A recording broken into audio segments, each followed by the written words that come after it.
Bonjour, je suis très heureux de vous retrouver pour cette homélie du troisième dimanche du temps de Pâques. Comme ils nous ressemblent, les deux disciples sur la route d'Emmaüs, enthousiastes lorsqu'ils partageaient la vie de Jésus, lui qu'ils définissaient comme un prophète puissant, les voilà prisonniers de la tristesse, tandis que Jésus meurt sur une croix comme un criminel et enfermé dans un tombeau. Leurs yeux sont aveuglés, nous dit l'évangéliste Luc. Comme si tout était brouillé. Les voilà qu'ils tournent en rond, comme devant une impasse. Ils marchent sans but. C'était hier. Mais aujourd'hui, combien d'hommes et de femmes de tout âge, de toutes conditions, sont dans des situations semblables? Des situations d'incertitude qui leur masquent l'avenir et assombrissent leur espérance. Je pense à cette jeune femme, veuve et mère de 6 enfants, qui, le matin, se retrouve seule face à une bouteille d'alcool. Je pense à des jeunes rencontrés en bas d'un immeuble en train de rouiller, comme ils disent, répétant chaque jour les mêmes gestes et se plaçant au même endroit durant des heures durant. Je pense à ce chômeur qui, se sentant indigne, n'ose plus prendre la parole en famille devant sa femme et ses enfants et se replie au point de douter de lui-même, de ses capacités. Je pense à des étudiants et étudiantes qui se retrouvent en fac, non par choix, mais en dépit de n'avoir pas encore trouvé un sens à leur existence. Je pense à ces mères de famille qui, apprenant leur cancer, doivent porter non seulement leur propre angoisse, mais aussi celle de leur famille. Je pense à celles et ceux qui, agriculteurs, commerçants, artisans, artistes, s'interrogent sur leur avenir. Oui, tout comme nos disciples d'Emmaüs, beaucoup vivent la situation actuelle dans un isolement qui les ferme à une véritable espérance. On posait cette question-là à sœur Emmanuelle. La souffrance des pauvres ne vous a jamais fait douter de Dieu? Voici sa réponse. Non. Parce que, en vivant parmi les chiffonniers du Caire, j'ai trouvé un trésor qu'aucune société occidentale nantie n'est en mesure de nous offrir. La joie et la fraternité. Je mesure combien cette affirmation peut sembler scandaleuse, mais prenez le temps de vivre vraiment au milieu des pauvres et vous découvrirez que malgré leur misère, il y a en eux une joie qui ne peut venir que de Dieu.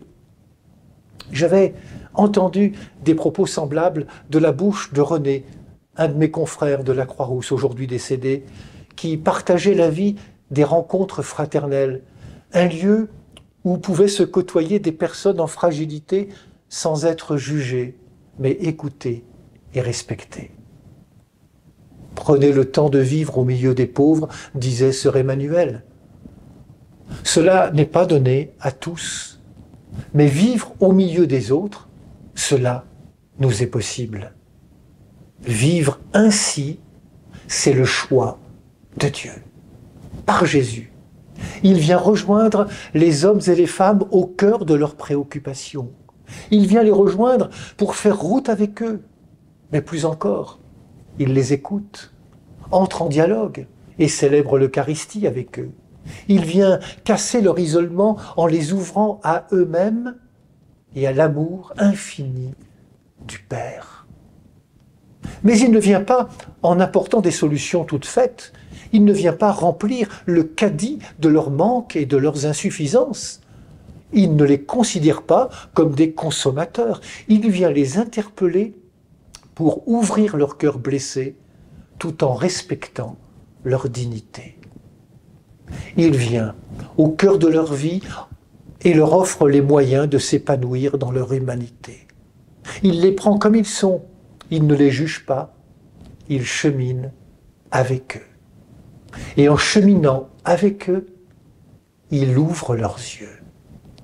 Il prend le temps d'un travail en profondeur, ce n'est pas une visite en passant. Il relit et relie avec eux les événements sans faire les questions et les réponses. Il les considère comme des personnes, comme des frères et sœurs en humanité. Relire, c'est discerner. Et discerner, c'est choisir. Choisir, c'est être libre. D'ailleurs, Dieu nous a créés libres. Regardons Jésus dans l'Évangile. On nous dit qu'il disparaît à leur regard. C'est à leurs yeux qu'il disparaît, pas à leur cœur. Ce n'est pas un abandon. Il les laisse libres de choisir. Il ne leur impose aucune démarche. Il les renvoie à leur conscience. Le Christ ressuscité vient chaque jour dans notre humanité. Et ce n'est pas à nos yeux qu'il se rend présent, mais bien à nos cœurs parfois endurcis. En mettant Jésus-Christ au centre de nos vies, nous ne serons plus centrés que sur nos petites vies, mais ouverts à celles des autres. Et puisque les autres, c'est le chemin que Dieu a choisi pour nous aimer, nous n'avons rien à craindre. Alors, soyons les disciples d'Emmaüs du 3e millénaire. Ils se levèrent et retournèrent à Jérusalem et dirent à leurs compagnons, c'est vrai, le Seigneur est ressuscité. Bon dimanche à toutes et à tous, prenez bien soin de vous et des autres.